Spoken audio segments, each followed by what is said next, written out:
இந்த நேரத்துல நீங்க இங்க தனியா வந்ததுனால உங்க கௌரவம் போயிடுமோன்னு நான் பயப்படுறேன். கௌரவம் போனதுல தான் நான் இங்க வந்தேன்.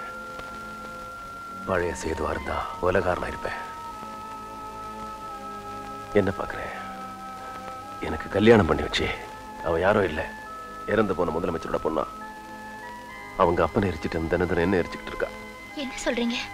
ஆமா சரசு, ஓம் ஃப்ரெண்ட் என்ன ஏமாத்தி நான் கெடுத்துட்டேன்னு ஒன்ன ஏமாத்தி பொண்டாட்டிய தலைமையில உட்காந்துருக்கா. இன்னி வரைக்கும் செத்த சிஎமோட பொண்ணா இருக்கல ஒழிய எனக்கு பொண்டாட்டியா வாழல. அவன் நோக்கமே என்ன பழி வாங்குறதா. நான் சொன்னா யார் நம்புறா? நான் தப்பு பண்ணலன்னு சொன்னா நீ நம்பல. நான் உங்க அப்பனை கொல்லலடின்னு சொன்னா அவன் நம்பல. சரசு, ஒரு வகையில் எல்லாத்துக்கும் காரணம் நீதான்.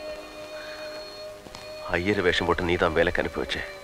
கெடுத்து என்ன பழி போட்டு நீதான் கல்யாணம் பண்ணி வச்ச. எனக்கு எல்லாமே கொடுக்கறேன்னு மனசுல ஆசை வளர்த்துட்டு எதுவுமே கொடுக்காம தள்ளி போயிட்டு இப்போ ஒவ்வொரு வினாடியும் நான் அனுபவிக்கிற சித்திரவதை நிம்மதியா ஒரு வாய் சாப்பிட்டு எவ்வளவு நாளா தெரியுமா? நான் வந்தா உள்ள வராதேங்கன்னு சொல்லுவேன்னு எனக்கு தெரியும்.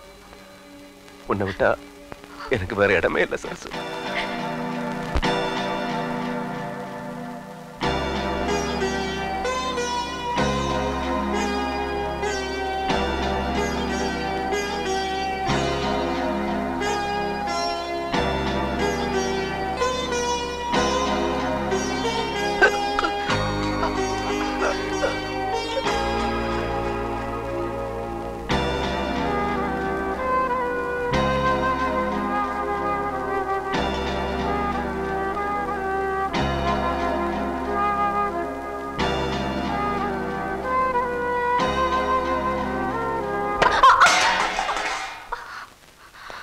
நல்லா இருக்குடியம்மா, நல்லா இருக்கு. கள்ள புருஷனுக்கு சாப்பாடு ஊட்டுறியா?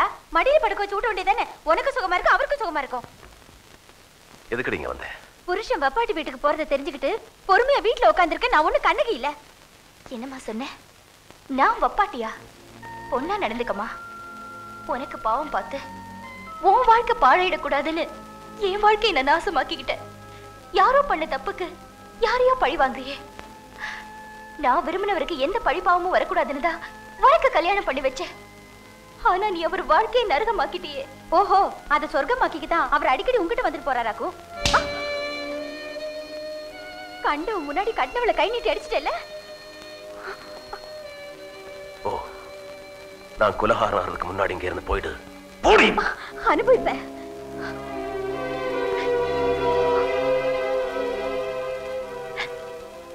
வப்பாட்டின்னு சொன்னதுக்காக அழுறியா? அவ சொன்னதுக்காக அழல. அவசரப்பட்டு நான் உங்க வாழ்க்கையை கெடுத்துட்டேன்னு அதுக்காக தான் அழறேன்.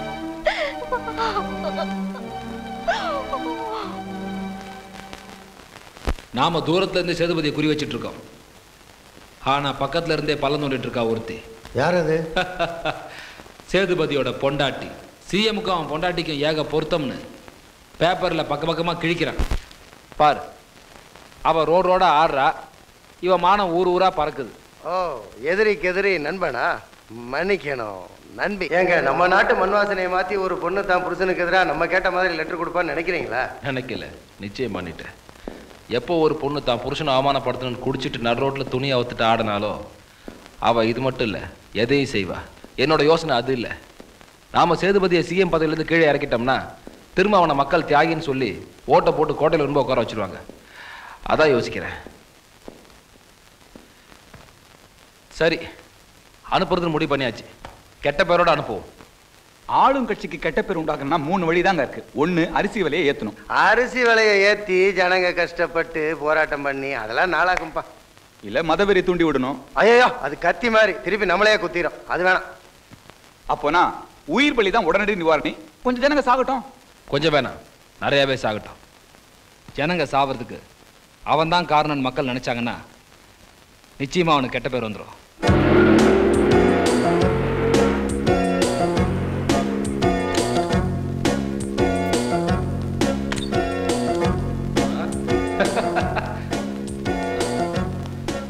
வாமா வா, உனக்கு ஆயுசு 100. உன்னை பத்தி தான் பேசிட்டு இருந்தேன். என்ன பத்தியா? வருவாளா வரமாட்டாளான்னு பேசிட்டு இருந்தீங்களா? சே, நம்மள மாதிரி ஆளுங்களுக்கு நாணயம் தானே முக்கியம். இந்தாங்க. நம்ம ஒரு இதோட முடிஞ்சிடக்கூடாது. எனக்கு இன்னொரு தொண்டு நீ செய்ய வேண்டியிருக்கு. செஞ்சதுக்கு காணிக்கையோ அடுத்ததுக்கு அட்வான்ஸுமா ஒரு 5 கோடி ரூபா வாங்கிக்க. நான் சொல்றதை மட்டும் நீ செஞ்சிட்டினா சிஎம் நிரந்தர கெட்ட பேரோட வீட்டுக்கு அமிச்சிடலாம். சொல்லுங்க. ஒன்றும் இல்லைம்மா, தெரியாமல் நான் ஒரு மெடிக்கல் ஃபேக்டரி ஆரம்பித்தேன். அதில் 100 கோடி ரூபா மருந்தை தயாரித்து கவர்மெண்ட் ஹாஸ்பிட்டலுக்கு அனுப்பலான்னு பார்த்தா உன் புருஷன் சிஎம் கையெழுத்து போட மாட்டேன்னு திருப்பி அமிச்சிட்டா. அவன்கிட்ட நீ கையெழுத்து வாங்குவியோ இல்லை அவன் கையெழுத்தை நீயே போடுவியோ எனக்கு தெரியாது. அந்த மருந்தெல்லாம் கவர்மெண்ட் ஹாஸ்பிட்டல் போய் சேர்ந்தாகணும். 5 கோடி ரூபாய் எனக்கு பெருசு இல்லை, ஆனால் அதை வாங்கும்போது ஃபோட்டோ எடுக்கணும். நான்சென்ஸ். ஃபோட்டோ எடுக்கணுமா? எதுக்கு? வேஸ்ட் மருந்து சிஎம் தான் வாங்க சொன்னாரு, அதுக்கு என்ன 5 கோடி ரூபாய் லஞ்சம் வாங்க சொன்னாருன்னு சொல்லி பத்திரிகையில பேட்டி கொடுக்கணும். சபாஷ், பெரிய புத்தாலியா இருக்கமா நீ. இந்த அவசர கூட்டத்தை நாம எதுக்காக கூட்டி இருக்கிறோன்றது உங்களுக்கு எல்லாம் நல்லா தெரியும். அந்த சேதுபதியை முதலமைச்சர் பதவியில இருந்து நம்ம இறக்கி ஆகணும். அவனால நம்ம எவ்வளவு கஷ்டங்கள் அனுபவிச்சிருக்கோன்றது உங்களுக்கு எல்லாம் நல்லா தெரியும். உங்கள யாராவது இருக்க ஒரு சல்லி காசாவது சேர்த்து வச்சிருக்கீங்களா? எதுக்காக நீங்க எம்எல்ஏ இருக்கீங்க? எலெக்ஷன் வேற வரப்போகுது, செலவுக்கு காசு வேண்டாமா?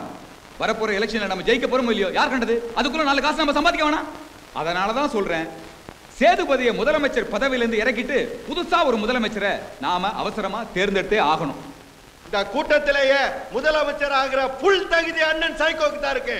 அண்ணன் சைக்கோ, அண்ணன் சைக்கோ, அண்ணன் சைக்கோ, அண்ணன் சைக்கோ. உட்காருங்க. அவருக்கு புல் தகுதி இருக்கு, எனக்கு குவார்டர் தகுதி இருக்காக்கோ. இவர் முதலமைச்சர் ஆவாரு, நான் மோதிர அமைச்சர் ஆவனா? படிக்கிற பகவான் வந்துட்டாரு. ஐயா வாங்க வாங்க, இந்த பால் வடிகிற முகத்தை பாருங்க. முதலமைச்சருக்குனே பிறந்த மாதிரி இல்ல, என்ன சிஎம்மாக்குங்க.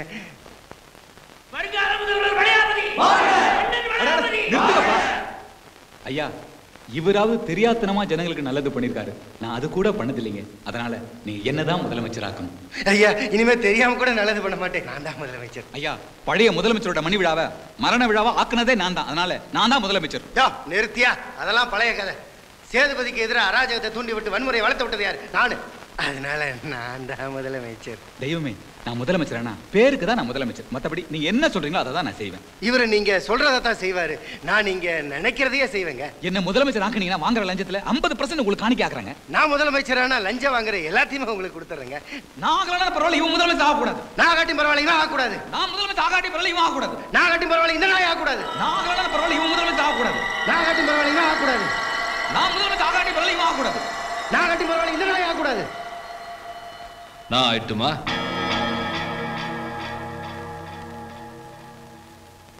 ஐயா, ஒரே கட்சிக்குள்ள 2 கோஷ்டி இருந்தா நாடே நாசமாயிரும். அதனால நானே முதலமைச்சர் ஆயிடுறேன். ஐயோ, இவரே முதலமைச்சரா இருந்துட்டோம், நான் துணை முதலமைச்சரா இருந்துறேன். என்ன சொல்றீங்க? அவரே முதலமைச்சரா இருக்கட்டும், நான் துணை முதலமைச்சரா இருக்கிறேன். வேண்டாம்ப்பா, நானே முதலமைச்சர் ஆகிறதா முடிவு பண்ணிட்டேன். அண்ணன் தாமாஸ் பண்றாரு. அட சீரியஸா சொல்றேன்பா, நான் நேற்று ராத்திரியே முடிவு பண்ணிட்டேன்.